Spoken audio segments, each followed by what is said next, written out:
politics of fear and hate are wrong. We love you and politics of compassion But America, and love are right. we are not going back. Hey everybody, welcome to another episode of Raised Red Living Blue. I'm Sloane Roden, joined by Becca McGee. Hey. Who has her own podcast, Gag Order. Yeah. So y'all Blue Dots, check her out. Thanks. Thanks for yeah, being here. definitely be blue. Just kidding. Anyone can listen to it. You can. Right. But like, you know, we talk about things that are more blue leaning. Yes. And on there, I talk about everything, I feel like. I don't have a theme. Maybe I need one. Lifestyle. I have it under comedy. But I'm like, is it comedy? I mean, you will laugh. Yeah, for sure. 100%. But it's not like, I don't really know. Tell the world a little bit about you. Oh no. Okay. It's weird because I feel so weird. Right. Even though I do this. I know. On my own. What about me? Okay, the other day I was trying to make a video to get some new clients. And what did I say? I'm gay. I have kids. Mm-hmm. I am liberal. Mm-hmm. I don't know why I said it like that. But I liked it. Yeah.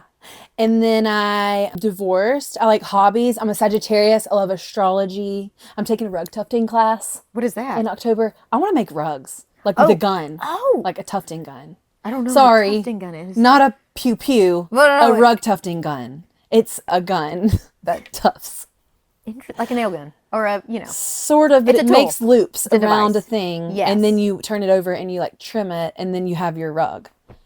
So I want to make rugs. I'm also taking like a going to a little bouquet event that I posted about. Obsessed with that. Yeah. And I've been last year and I couldn't get my shit together, but like I wanted to do that as a like client appreciation event. Yeah. I really wanted to do it on Galentine's. Yeah, that's so cute. Do it next year. I will. But it I was have like those same things. from like New Year's, and then I hosted a baby shower in January, and it's like I just couldn't Get it together. Yeah.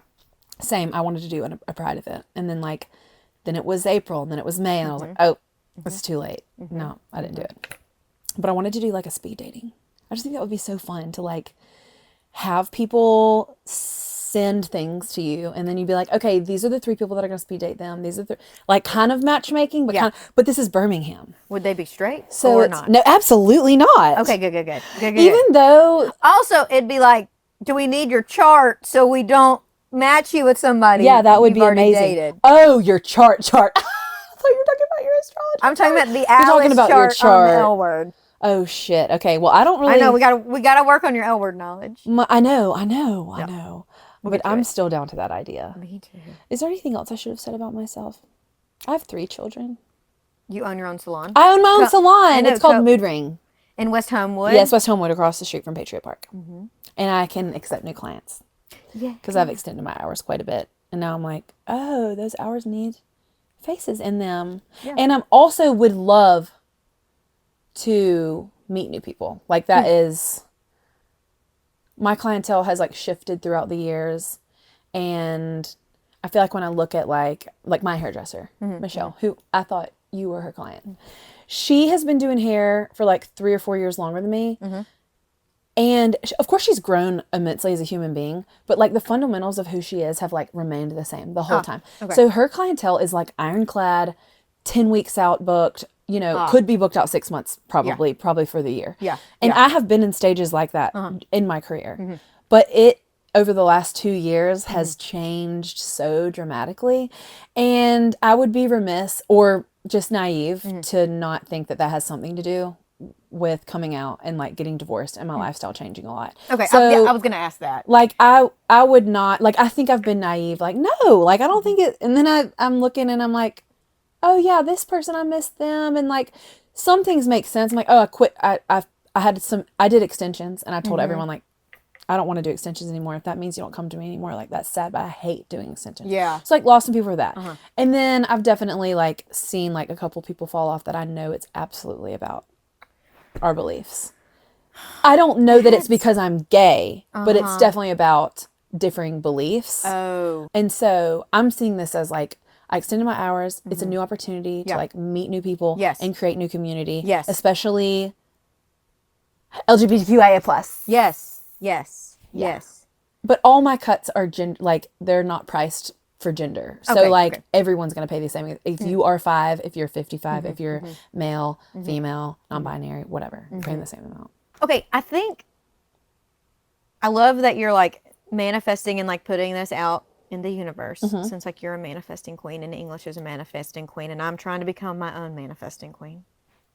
We all work You're on this doing together. it Thank just you. because you're saying it. Thank you. But yeah, like shed the old, make way for new, and like think about gay women. Like we don't have, and okay, I'm talking like very broad terms. Yeah. We don't have as many like places that we gather like gay men do. Like we're not out at Al's or no. That's going like Britt talked out. about that when she came on when they created the bevy, because Yeah. it was like, well, is this a space for cis gay men? Like Yeah. they have so many spaces, So many. and so it's kind of like we need, where do we draw the line? Yeah. To like very like much protect this. Yeah, that's a hard decision to make. But like, yeah, think, you know, like clubs, even like some like gyms. You know, it's like there's just not as many, let's just say like lesbian / queer spaces. Yeah. And I want to call it a hair salon, but that feels so old. And what is the term I should use? A hair salon. Okay, hair salon. I guess it's a salon. It's a salon. Okay. Yeah. You know, Maybe not hair salon. Okay, you know, sometimes when you're like, why does this word pop in my head and I feel like my grandmother said it? Well, yes, and it's called mood ring. It's Yes. really called mood ring beauty and design. I've taken that off recently. I don't even know I that think my that's business good. partner. I think- The I think I reason is just like because mood I ring. wanted to do interior design. Like I was doing interior design when we opened, and I Okay. wanted to do that on the side, and I wanted to use it as my office. Yeah. And so I was like, okay, we also do brows here, like whatever.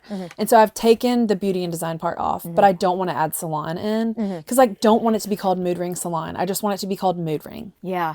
Like it's just called mood ring. However, going with those words, I call myself a hairdresser. Yeah, I was and gonna I think ask that. a lot of people think that that's old school, but that's what French people call it. So I'm a hairdresser. Okay, what? Okay, and I've also had that question. Like, do I call it a hairdresser? Some people say stylist or hairstylist or, you know, whatever. But, and I don't think there's anything wrong with saying hairstylist. I just like literally started hearing hairdresser all the time when like Vidal Sassoon, like, and like, you know, fancy classes on the internet that I was like, oh, hairdresser. Like, Yes. Oh, that's what I am.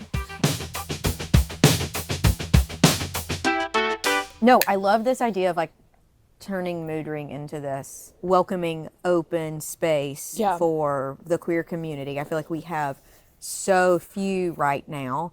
And like, especially when we go in so many places in our lives and like, okay, I'm not going to project. Let me watch my language. You better watch your language. I know, for real, right? Okay, I feel that even though I'm trying to show up, you know, fully and abundantly as I am, there's still like a little wall of defense. It's depending on your company or depending on the surroundings. Yes. Okay, yeah. Yes. How I move For about sure. how I move about the world, the different rooms Yeah. and settings I'm in, whether that's professionally or socially. Yeah. But especially when it comes to like Gay stuff. well that Like gay stuff. But like there's certain aspects of your life that you want to be able to show up fully as yourself. Yeah. And like going somewhere to get your hair done that I believe is such a like form of self-expression. Yeah. Like that's somewhere you want to be able And they're to the show person up. is touching you. Touching you. Like touching you. Like you're transferring Yes. energy and stuff. Yes. And so like protecting not only like your mental health, but like this also protects the mental health of your clients. Yeah. And I think like as you shed these clients that y'all don't align anymore, Yeah. and like making room for new people, like that energy transfer is just going Only going to get better. Yes. Yes. Yes. Exponentially better. I agree. And I think too, like yesterday I was like freaking out. I was like looking at my book forward and I was like, there's just like some weeks that just like, they don't look full enough. Like I don't like that. And then today I journaled Yeah. and I like wrote my mantras. Well, I had a therapy appointment with a new therapist yesterday. Oh, okay. And he gave me an assignment of like something to write down in the morning. And so I was like going beyond that. And I'm telling you, like, about manifesting, that's the reason I brought it up. Like, I got, like, 2 of my clients today needed, like, way different services that brought me in more money. One of them was like, are you taking new clients? Like, I keep not telling people about you, but people ask me about my hair all the time. I just thought you were full. And I was like, no, I am taking new clients. And you know what I mean? I got, like, tomorrow, I posted that I had an opening because someone canceled. And my friend was like, oh my gosh, I need to get that for my girlfriend for her birthday. Like, That's a great birthday idea. yes. And so, like, the things, I also wrote some other things down. And then, like, somebody commented on the podcast. And this girl messaged me. I'm like, okay. Yeah, when I write things down and I'm like, yes. setting it into motion. Like, I also wrote down 3 times in a row, I will travel the world easily and effortlessly in this lifetime. I wrote it 3 times in a row because I have a friend who used to be my client who lives in Portugal now. Okay. Who was at Charlie XCX's wedding and posted a whole thing in her stories today about it. And I said, I'm sorry, I just want to make sure I'm seeing this right. This is Charlie XCX's wedding. Like, and she said, yes. I'm speechless. Like, I have no words. It was incredible and amazing and insane. And I was like, what? I used to do your hair. I know you. She modeled for me. Like, I opened a suite and I planned on opening a salon. And then I went back to Wheelhouse and then I didn't, whatever. And now I do own a salon. But it was called Light Salon, my first suite. And I did a whole website and like had models and everything she did. And she's like one of the most beautiful people ever. But like, so then I was like, I want to travel the world like this. Like, she does it with her job. Like, she's a Coldplay's videographer. I'm like, I'm going to travel the world easily and effortlessly in this lifetime. yes. And in this lifetime is a really important add-on. Because, honey, you might. But it might not be in this lifetime. And I want this consciousness. I want to be it in this one. Do you, when thinking about like traveling, are you like concerned or try to plan it around places that are like safe for queer people? You know, I didn't know that there. No. Yeah, because when you I didn't know there was places that were. Oh, tell me the manifest again. I will travel the world easily and effortlessly in this lifetime. Okay. I wasn't sure if like safety had a. Well, effortlessly. I just like. I don't know.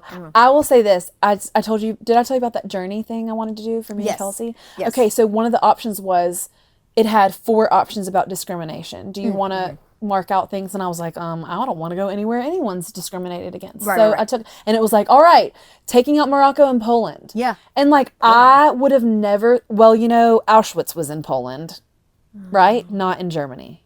Correct. So, correct.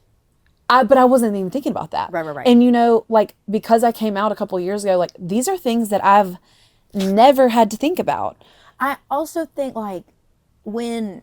Like, I don't know what places don't like gay people. Yeah, the first time I ever thought about it is like when we went to a travel agent for something. Yeah. She was like, oh, you said XYZ?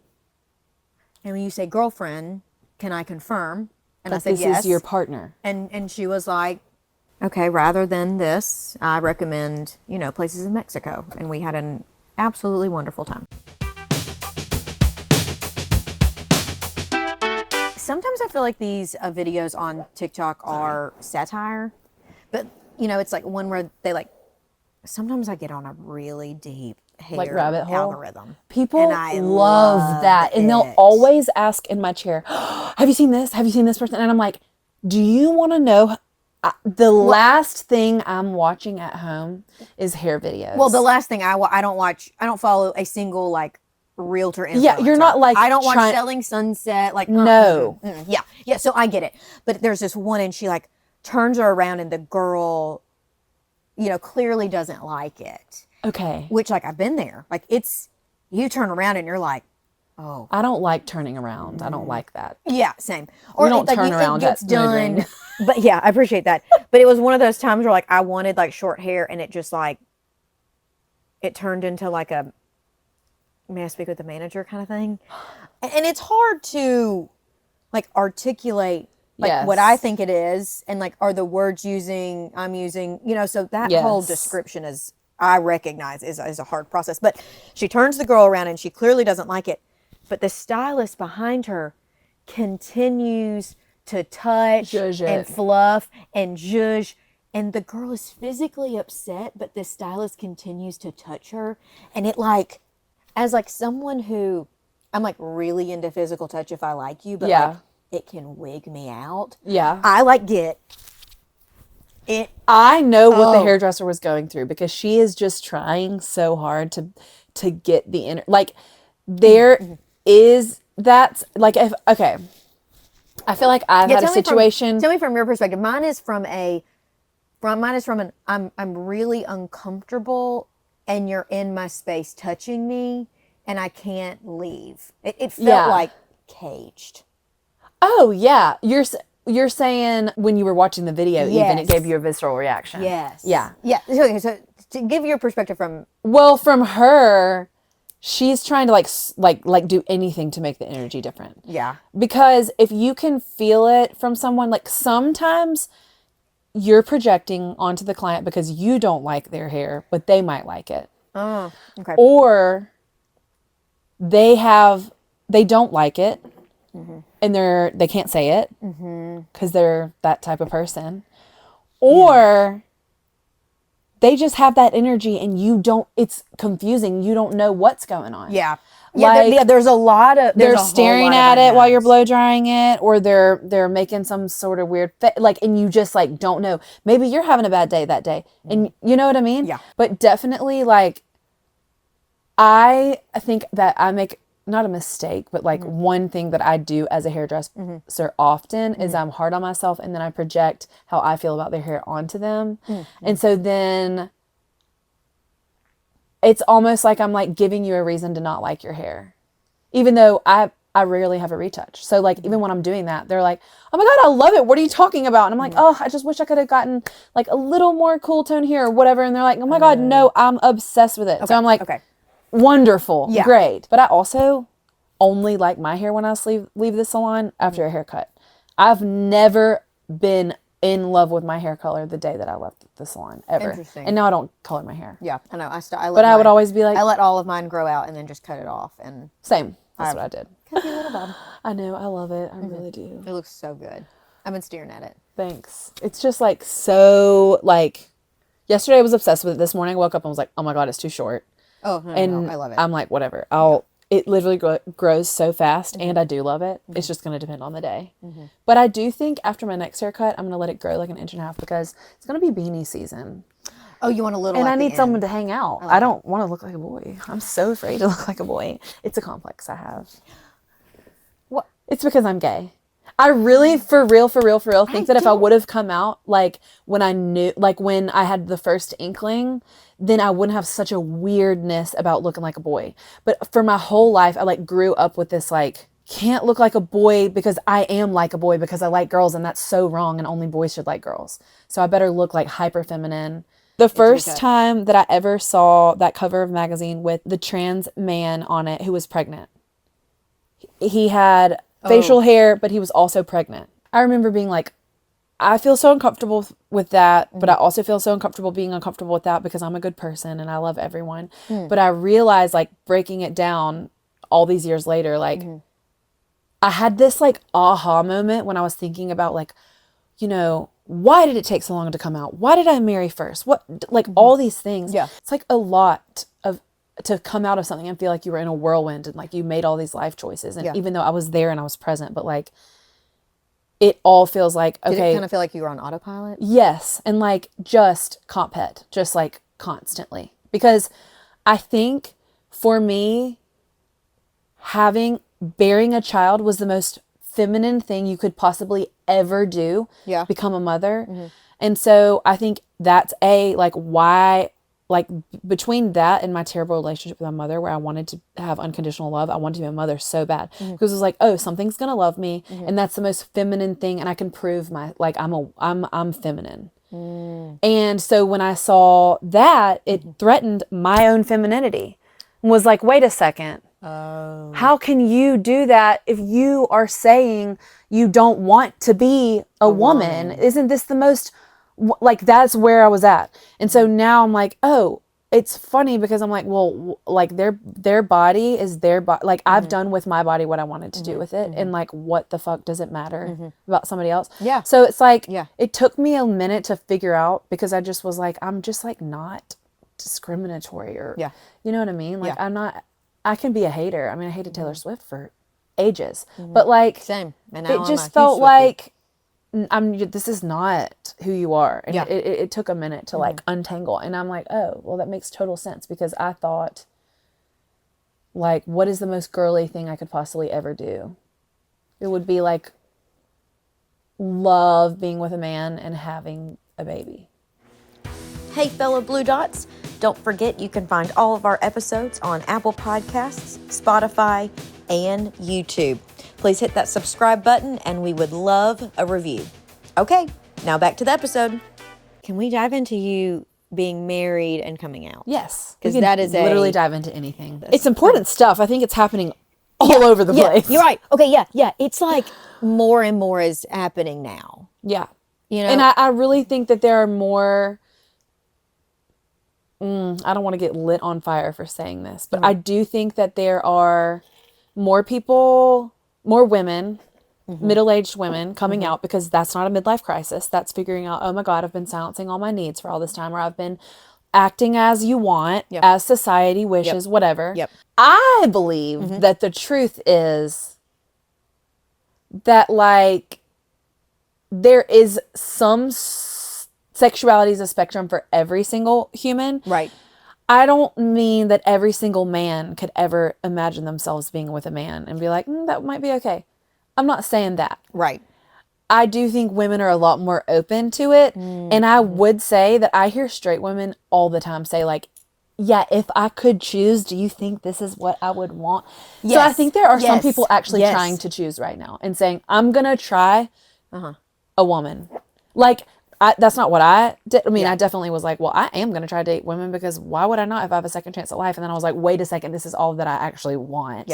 Maybe that was just like an excuse. You know what I mean? Yeah. But I do think there are women who are like, I've never thought I was bisexual a day in my life, or a lesbian, but like, I'm certainly going to maybe put myself out there. Yeah. The kind of like the joke or the trope where people are like, I'm about done with men, I'm just going to like be a lesbian next. I get a little prickly by that. Yeah, I get it. Yeah, because it's like, oh, you thought, well, I can also see from your unique perspective. Like for me, that doesn't like visceral, like I don't have, but maybe if I would have come out and had like years of experience where like I had to hide this from people, I had to not show up authentically. I can definitely see where that's like, do you really want to say that? Are you really saying that this is a choice? Right. Yes. Yes. That's why I said, like, I don't want to get lit on fire for this, because I don't think sexuality is a choice. It gives this like laissez-faire attitude around like coming out. Yes. And like coming out to some people is incredibly challenging. Yes. And incredibly painful. Yeah. I don't want it to sound one of those like, mine was so hard, so everybody else needs to right, do the like same the thing. student like, loan thing. Yeah, like we had to do it, yes, so you do too. That's not. It's one of those things that I have to think about. Like, okay, I'm having this reaction to what somebody said. What is that triggering in me? And and kind of like try to find. Okay, what is it bringing up? What are the nerves it's hitting, and kind of why, and then try to work through, that again and again, and it's just a continual process. I know. And it wouldn't be if this just like didn't exist, if it was just like sexuality just is. Yeah. Because there are people who can choose. Those people are bi and pansexual people. Yeah. They can choose whatever they want. Yeah. Because they like everybody and everything. And that's great. Wonderful. You have literally 7 billion options or more. You know what? I've been thinking, we don't know the real census. Like, there's probably 9 billion people on this planet. Don't you think? I think there is. I think there's 9 billion. Okay. I'm just like, come on. I know people are dying every second and born every second, but I feel like they're borning more than right.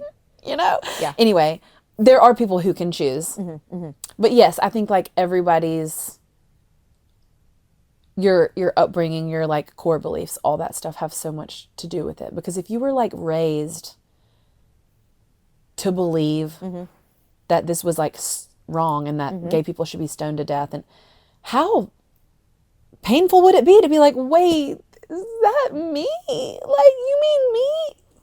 And so yes. And yeah. like, think of all that you have to internalize. And I know for me, it's like, okay, I know the conversations like I had sitting in Sunday school. And so like, I used to believe those things. So does every single other person that was in that room believe Still, those things? or have they right? Yeah. And like, oh, does that mean like I can or cannot have a relationship with any of those people? I know, I struggle there. My friend Lindsay and I, we did an episode back in June, and I said something, and it resonated with her, and she was kind of the first person who like it also hit a light bulb for. Yeah. But like when I came out and I just withdrew from so many relationships, mine was self-preservation. It's like if I choose to like not be in a relationship with you anymore, then it was my choice. Yes. And I can protect myself rather than putting myself out there and getting hurt. And it's just, was it the best idea? No. Like, can good come from putting yourself out there and being vulnerable? 100%. Yeah. But you have to be like 100% okay with yourself to show up. That's true. Fully and authentically. And I feel like that is a, like, well, that's a tall order for any human being to feel 100% okay with themselves. You know, like that's great. Yeah. You know, and we just said, like, there are still certain places, and we're damn near 40. Right. And I'm feeling the best I've ever felt. But yeah, there's sometimes when someone might sit down in my chair and be like, what's gag order? I'm like, oh my God, it's my podcast. You should listen to it. And then someone says, what's gag order? And I'm like, it's my podcast, but you know, it's not G-rated. It's just, don't judge me. And they're like, what? Are you not proud of it? And I'm like, no, of course I'm proud of it. But I'm just like scared of what you might think about it. Oh. So and then think about it and then think of me. And then are you going to be in my chair again? Yes. Yeah. Or, God, there's just so many things like, that we think about. Or as women or people just in general, I guess like I don't hear a lot of men talk about their insecurities and stuff. But like I got invited to a bunko thing. And then how much fun? It could be. Yeah. I'd love to join a bunko group. It could. Okay, well, I'll make you come with me then. Okay, I'd love to. I'll have to add you to the group. They're like all full. You like, I know this this is a Bluff Park one too. They might have started a new group text without me though. We'll see. Here's the thing. Everybody introduces themselves and says first and last. Yeah. And so I'm like, hey, I'm Becca McGee. Or actually I said Rebecca McGee. I usually like in a more formal way say Rebecca, but like on my podcast and all my friends, it's Becca because that's who whatever. Anyway, so I immediately like am like, oh, these are like normie people. They're probably gonna someone's probably immediately looking at like my Instagram or my Facebook, right? Because people vet people. I don't really do that. So I immediately look up my Facebook and I go to like what viewers view. And I'm like, oh my God, the only thing on my Facebook viewable to the public is gag order. All gag order. And that is fine. I would love for gag order to be like something that makes me money. And like, so it's not like I'm not like proud of it and like it's going to be at the public eye, but it's just, ooh, why do I have to think about that someone's vetting me? But then again, I'm like, at least if I put everything out there, then if you still invite me and if I'm sitting in your home, you're certainly going to know. And you're certainly not going to say some shit. Right? To my face.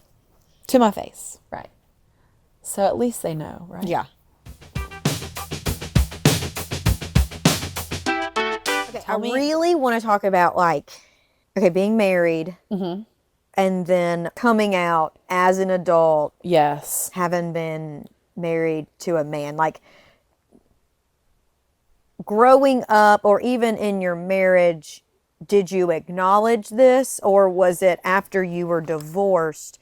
Was it like, oh, maybe that was a thing? Like, no, I definitely... Like, was it like more in hindsight, or... It was not... It's not like it's in hindsight as if like I got divorced and then I had this one thought and thought, oh my God, I'm shocked. But maybe, you know, it definitely was not like that. I had some of those moments.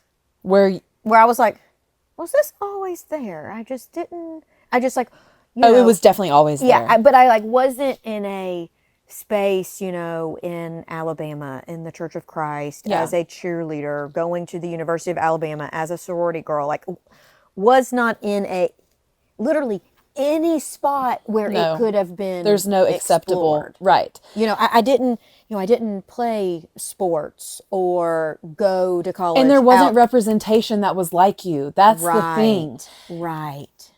I said this one time in an episode a long time ago. Like, if I would have been a softball girl, I would have come out probably in the 7th grade. I'm guessing. Yeah. Because I would have been like, oh my God, I'm just like all these people that are gay. Yeah. Duh. Yeah. But was there any girls that looked like me that were coming out at the time? No. Was there any representation of a femme lesbian? When I was in 7th grade in 2001. Okay. Well, okay. So there was the L Word, but it was on Showtime. And what time? When did that come out? I think like it started in 2004. Okay, so we were. But also it was on 10th graders. Showtime. So like, right. Not a lot of people had Showtime back then. Yeah. So yeah, there wasn't. Yes, I think that was the problem. If you would have seen a sorority girl cheerleader represent it, like lesbian girl, you might be like, hold on a second. Yeah. I didn't know that was something that we could do. I didn't know that was a thing that was, could happen. I didn't know that was possible. Yeah. Did you come to the conclusion, though, that it was always there? I didn't like take a black or white hard stance. Yeah. It was just like, maybe it was. No, it definitely was for me. And honestly, in too big of a way for me to not. Like, it makes me feel like there's a little bit of guilt there. Okay. Just for, like, my ex-husband. Like, I don't... But then our children wouldn't exist, and I know he would never have it any other way. So, like, he wouldn't take away the heartbreak and the love that we had together and the children to have not gone through that heartbreak. Right. You know what I'm saying? But, like, and I don't even... Okay, I'm going to say this, and I'm not even going to say, like, this is a hard thing. But, like, it's not like y'all got divorced because you were, like... having an affair or something. Yes. No, absolutely not. Yeah. And we didn't get a divorce. Like, we did get it... Ultimately, we did get a divorce. What I'm trying to say is that, like, what I've realized since the divorce is that, yes, largely we got a divorce because I'm gay. Mm-hmm. But that is a thing that has come... Right. Like, I came out to him 2 weeks after we decided we were going to get a divorce. That was not the reason that we were going into the divorce. We did not belong together. Right. We had a really, really, really difficult marriage, really, for years. And, like, there was definitely moments of happiness. And the further I'm away from it, the more I'm like, yeah, like, we had great times together. And there was times where I think that he might have been my best friend, Yeah. But even if he would have been a woman, our traumas, our triggers, absolutely not. Yeah, right. And, like, I believe I really recreated my parents' marriage with that, which was just total, ugh. So to answer your question, like, it's like, yes, it's always, I do know that it's always been there. And sometimes I'm like, how could you be so stupid? Like, there are times where I definitely, like, got on dating apps right before I met my ex-husband. And finally, like, put, like, bisexual to see, like, okay, like, but at that point, like, I didn't even know what that, like, I didn't even know what kind of a woman I would be looking for. Like, what am I attracted to? Like, I didn't know anything. And the thing is, like, I had sexual experiences, but I had not had really emotional experiences. So I was like, all I know is that I know I like sex with girls. I don't know if I like emotions. So, like, I was the bisexual that was like, but I never, like, came out as bisexual, but I definitely, like, at parties and stuff would, I considered myself that. But I was definitely the girl that was like, oh yeah, like, I could definitely make out or have sex or whatever with one. Like, I can't imagine myself being in a relationship with one, which is so crazy because I was never connected to any man that I was physical with. I feel like if I didn't, I probably, I don't know, like, you're, like, bringing something up in me. Like, did I, like, feel the same things? And it's like, was that, like, me not being okay with being a woman?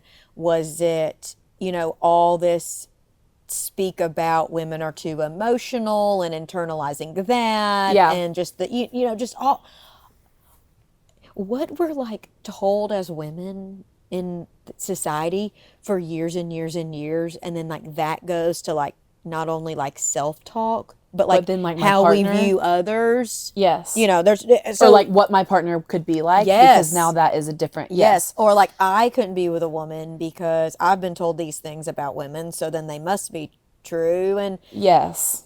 Yes. And just like, oh, well, does that mean that I'm masculine? When people would say, who's the boy and who's the girl? oh my God, I was about to bring it up. Holy shit, I was waiting for a moment, but I was like sitting on ready. That shit drives me so crazy. I know. So I'm like, and it's not to say that there are not some stereotypes, but those are not gender roles in relationships. Those are just relational roles. Yes. And also, like, no one's the boy, no one's the girl. Like, that's the point. Like, we're both girls. Yes. And so, well, those things would be asked, and I've said that before as a straight person, like, who's the boy and who's the girl? And so if you're thinking like that, then you're wondering about yourself too. Who's the pitcher and who's the catcher? And it's like, that is so foul. I never, ever, ever, ever think about gay men like that. I never think which one of these men is doing this or doing that. Right. Ever. And if you look from the outside and you're like, oh, this stereotype fits, you just don't know. Like, you just don't know. You just don't know. And maybe like, it's none of your business. Yes. Like I feel like, when I first came out, I started forming this community of people who, like, a lot of them I still love and like cherish the time we had together, and I like miss them and like would like to be in community again with them, but some of it's weird.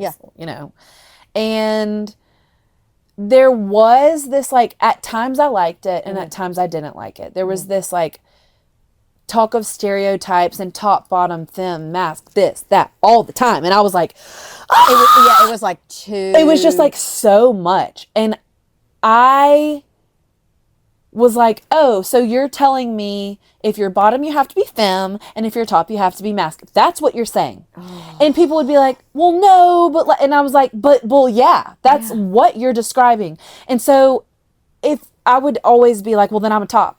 And what are you going to tell me? Because I'm femme to you, whatever. Right. Like, I have these things where I'm like, I don't want to be in a stereotype. Yet, if you called me chapstick, watch your fucking tone.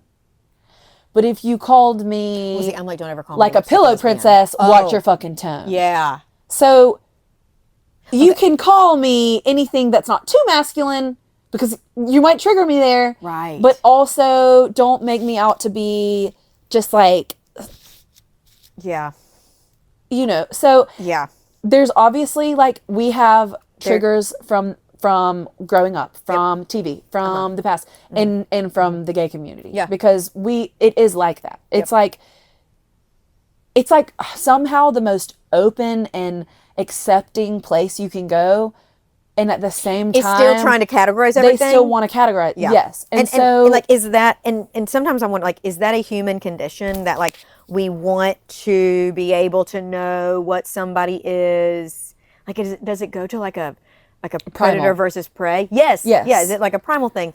So then it's like, okay, I got to exercise in yourself and like stop yourself. And what is the, I have to do, as you can tell, I've mentioned it so many times. I have to like stop. Pause. What is this bringing up in me? That's a wonderful practice. Yeah. What is it triggering? Yeah. Oh. Hey, fellow Blue Dots. We would love for you to connect with us on social media. We're on Instagram at raisedred_livingblue_pod and TikTok at raisedred_livingblue. Okay, back to the episode.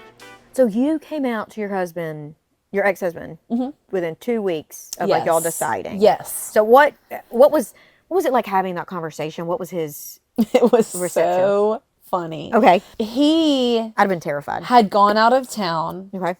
And I went to Pride. Okay. He took the kids out of town for the weekend of Pride. And you're like, let me go. He came home, and I had gone to Pride all weekend, and I had rainbow toenails. And he made this statement to me that was like, I think I only want to date women outside my ethnicity. And just to say, like, he's a wonderful person. I don't think that's a bad statement, but it is a strange statement to like come to this conclusion. And I was like, oh, well, cool. And you know what? I think I'm only going to date people within my own gender. Oh, it was laid before And you. he said, I think I'll only date people in your gender too. And I was like, cool. There we go. Yeah.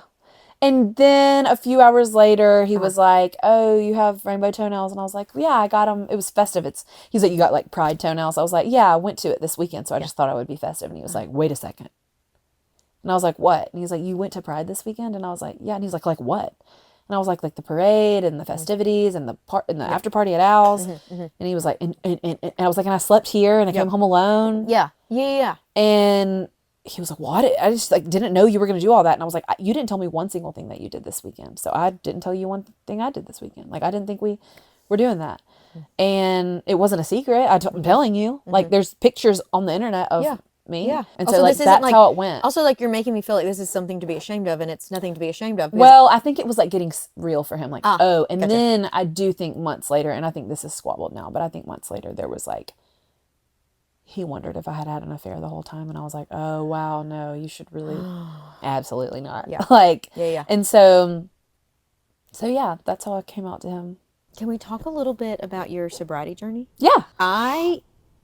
Okay, this friend and I reconnected after college and had, just being in Birmingham and both like being Democrats. There's not a whole lot of us. And there was a few years that like, I kind of like was trying to gather them. Yeah, you were like everybody I was come be in my group. I was collecting Democrats. Yeah. And I got really good. Now, this was like pre-2020. So like sussing out a Democrat then and now is very different. Very. But it's like you just could like sprinkle a few things and like, did you follow the crumbs? You know?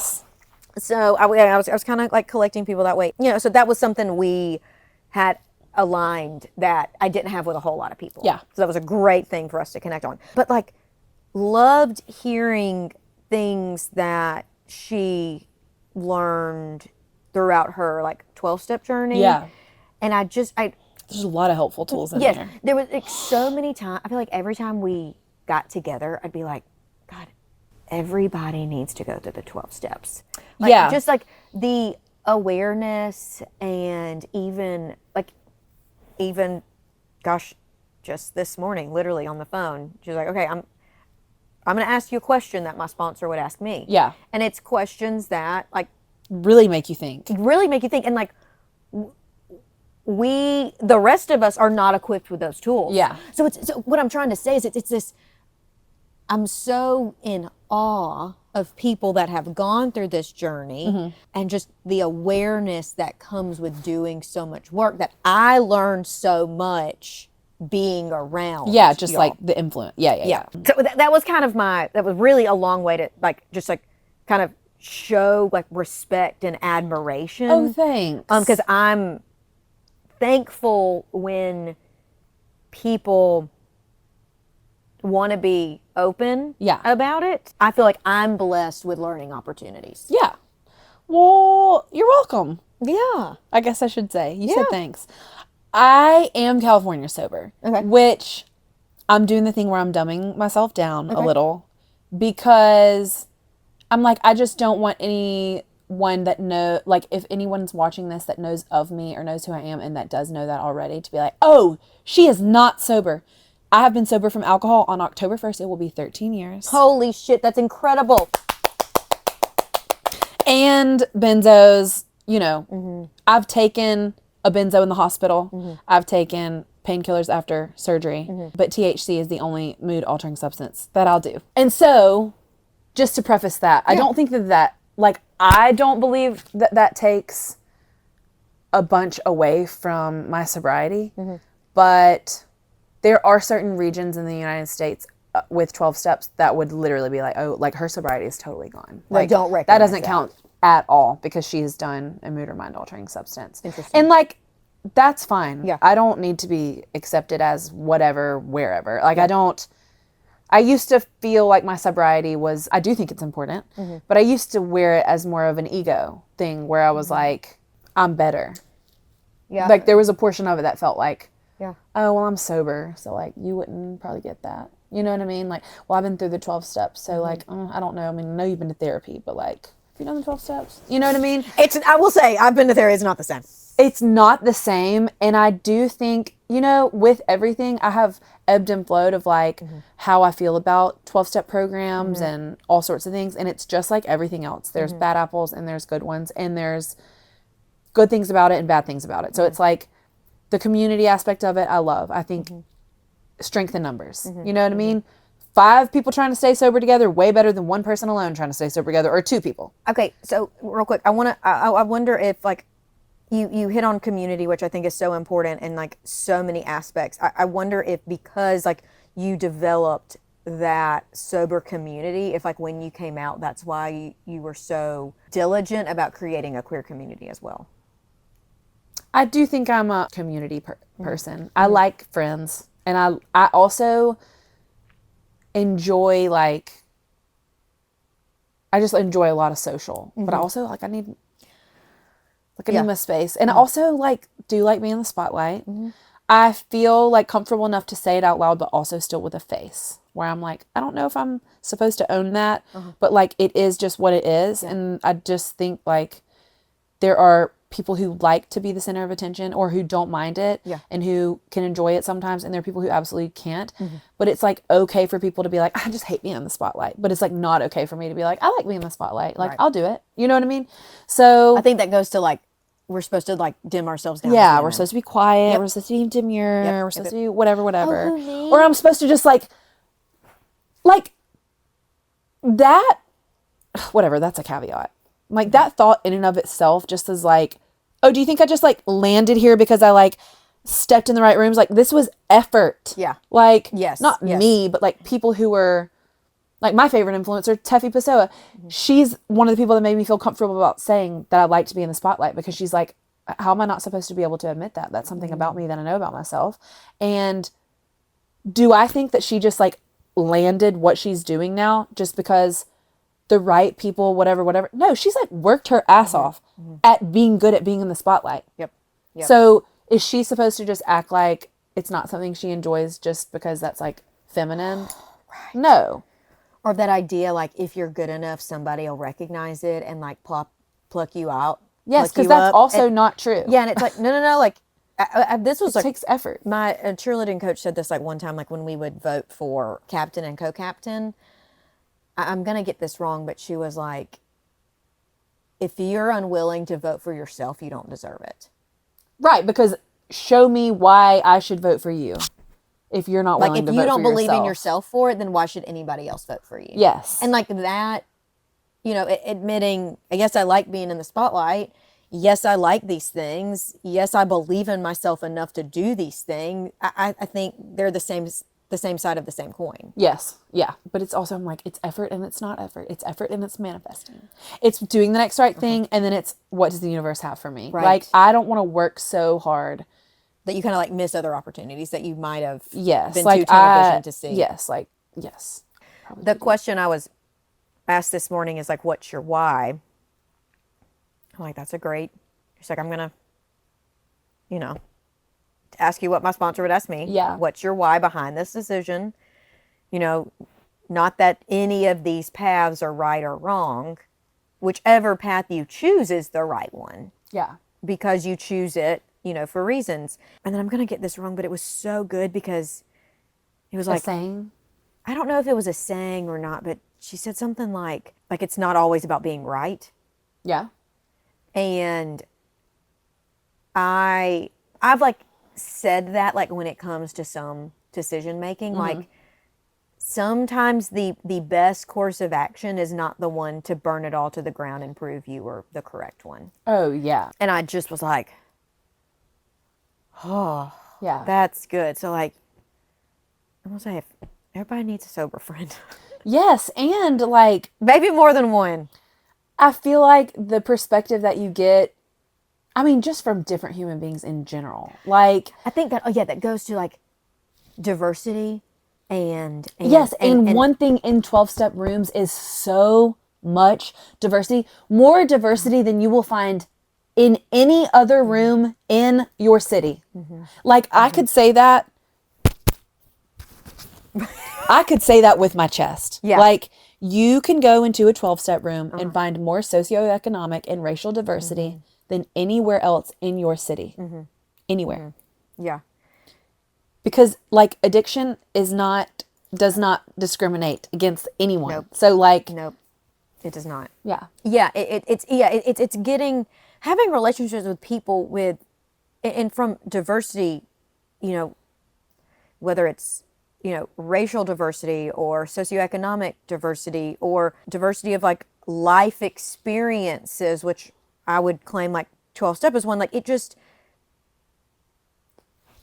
it provides different context, like especially if it comes to like decision making, and that's what I sought this person for advice, and it really wasn't even like what would the 12 steps say about this? Yeah. It was because it was just like, hey, what do I do here? Yeah, because and that's a working part of her mind. So Yes. she was like, oh, wait. Right. But like Oprah says, the answers to all of our questions are already within us. We just need to find quiet. But then, and it's more from, don't just get on the phone and gnaw on this phone.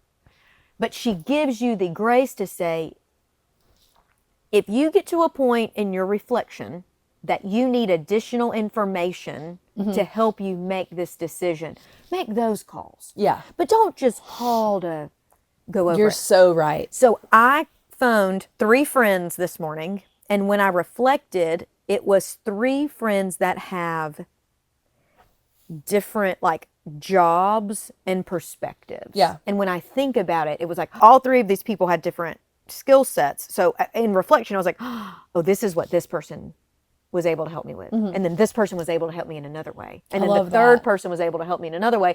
But it just so happened that one then gave some of that infusion of their lived experiences and the questions kind of came. So it was just, yeah, I can't. Thank you to my sober friends. I'm eternally grateful. Last year, there was a time last year and early this year where I had some relationships that I was like, something's like not working in these relationships. Like, and I had to sit with myself and figure it out. And then I had to like set some pretty harsh boundaries with some people. And now I don't have as much community, which is fine.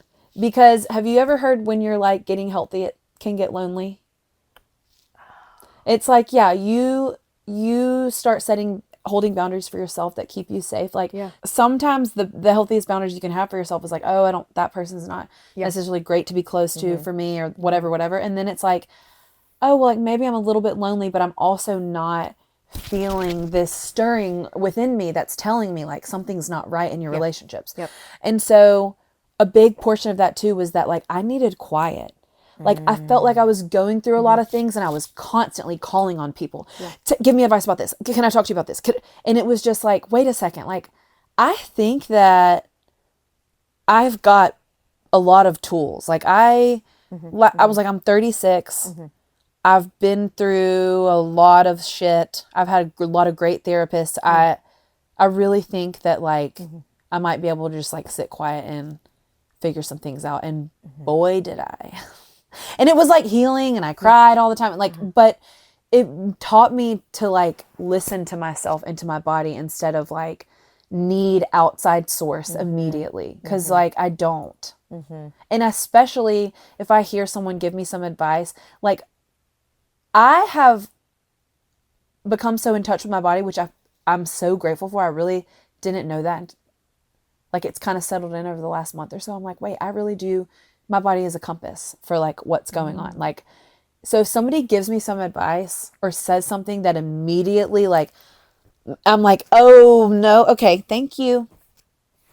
But we're going to treat it like meditation. It's like, we're going to like take the good, leave the rest. Yeah. Let it go. Watch the thoughts come up and then release them. Yes. I'm going to let this one attach to this leaf that's going to float down the stream, never to be seen again.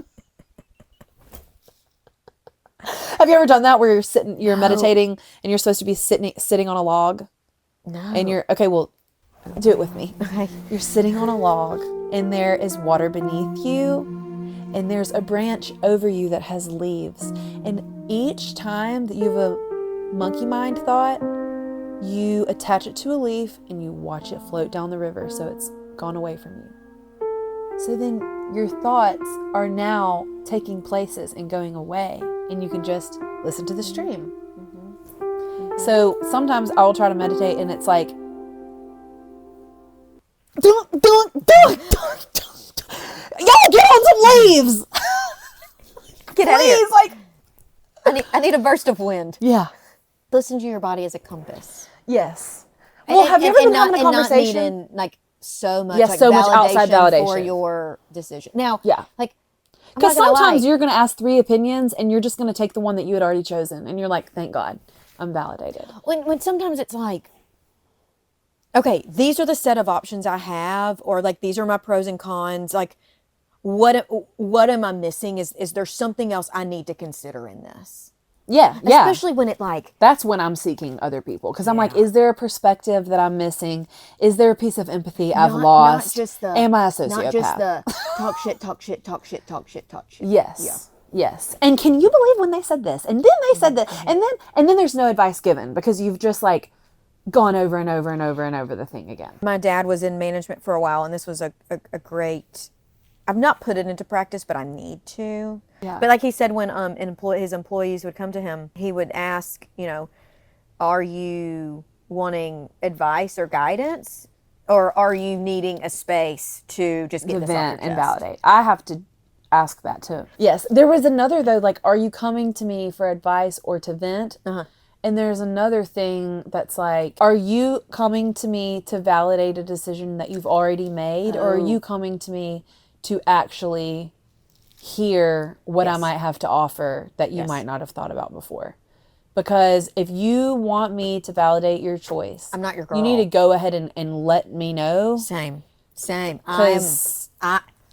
You want somebody to just like blind cosign? It's not me. It's not me I'm either. Not, but I'm also, not your girl, which can be so good for me. But I'm like, I can't. I'm not going to blind cosign for you, but I'm also might stay silent if I think your choices are wrong, because I can't change them for you. I know. I cannot change the outcome for you. I also don't, like, I'm always thinking of like, what is like harm reduction? Like, okay, is this piece of advice in and of itself going to hurt my friend's feelings? Yeah. And they would go better off without, like, you know what I mean? Where it's like, well, if something's already been done, there's also no reason to be like, I might have done it different. Or did you think about this? Because maybe in the future that's helpful when they've already like, but I don't know. I'm not a big advice giver. I mean, I feel like I do in my chair. I like therapize people sort of, but I feel like if someone asks me for advice, I'm just going to ask like a different question. Like, I think you should do this. No, probably like, well, which option makes you feel peaceful in your body? Or like, that's a good question. Yeah, like when this option comes up, do you have a visceral reaction? Yeah. Because like, that's a really good way of asking somebody to have a gut check.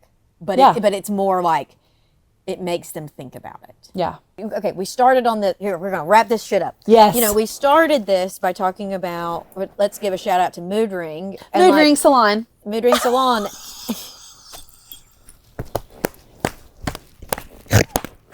The millennial urge to peace.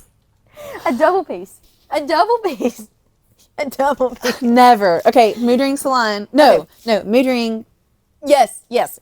Talk about Mood Ring and your opportunity now of taking on new clients. Yeah. Because I'm trying this new thing of when somebody asks me a challenge, then what's a challenge? And I say, well, I'm going to call it an opportunity. Yes. I think that's my version of manifesting. Yes. It's like, how do we protect this energy in this space? Not only protect it, but ensure like what's coming in is the energy we want to receive. And then therefore we can give better energy back to our people. So like we're all feeding each other. But then when we set some boundaries and like cull some things in our life, like that noise you and I have been talking about, I feel like that energy and vibration can come back to our own life. Yes. And can then find people that match and relate. Yes. That maybe the noise before was not giving us the opportunity Yes. to either acknowledge or attract. Yes.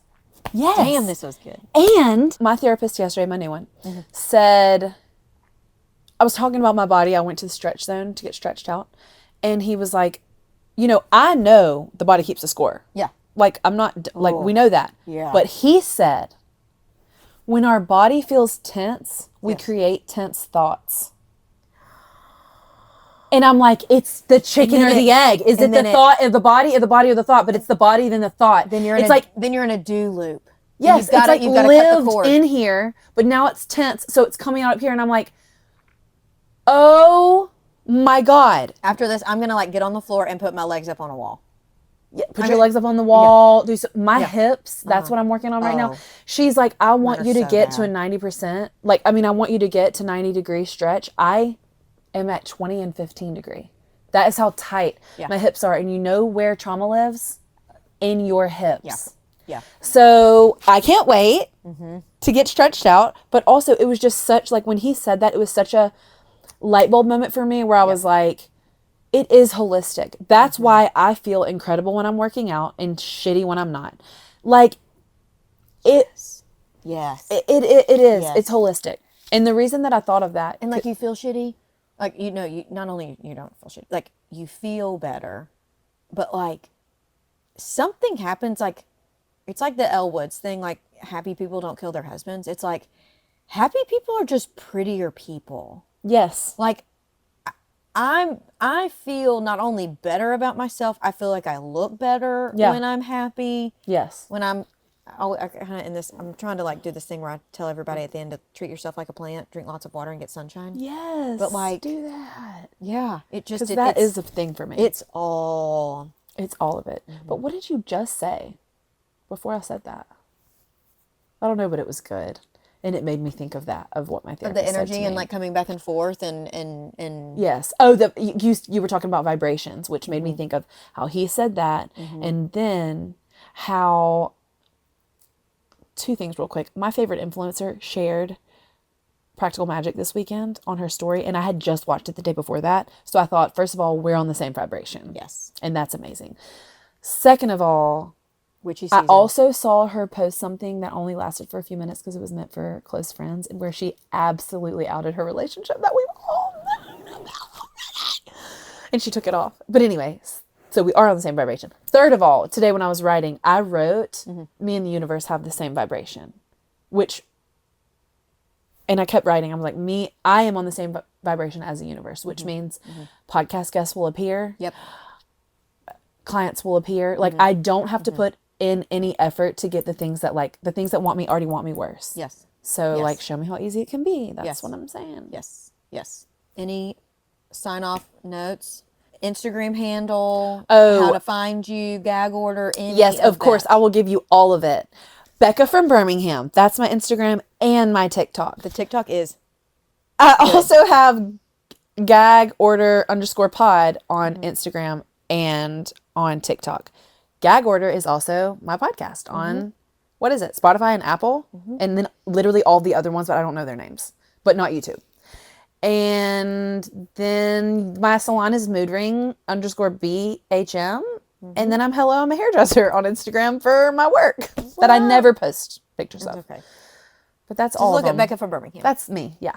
Well, thank you for coming to the basement. Thank you for being Thanks. on Raised Red, Living Blue. We didn't get to too much. We didn't really get to any politics. And Well, you know that's what? okay. It's fine. It's a lot going on. There is enough going on. And literally I was like, what are we going to touch but also on? like your story is, you've got like really unique aspects, and just, I mean, enjoying like sitting down with people and sharing their lived experiences. Yes. Like, exposure is so important, and like if more people can hear about our coming out stories, or how we have to walk through the world as like queer women, like I hope that I get a heartstring from somebody, and it's like, okay, I didn't think of it that way. And there's some humanization. Yeah. You know, just in this. So thank you for your openness. You're welcome. Thank you for sharing. I really appreciate your time. Yeah. I really want to do this again. I know. Okay, everybody, thank you so much for listening and or watching to another episode of Raised Red Living Blue. Remember, my fellow Blue Dots, treat yourself like a plant. Drink lots of water and make sure to get your sunshine. Okay, keep up the fight. We'll see y'all next time. Politics of fear and hate are wrong. We love you and politics of But America, love are right. we are not going back.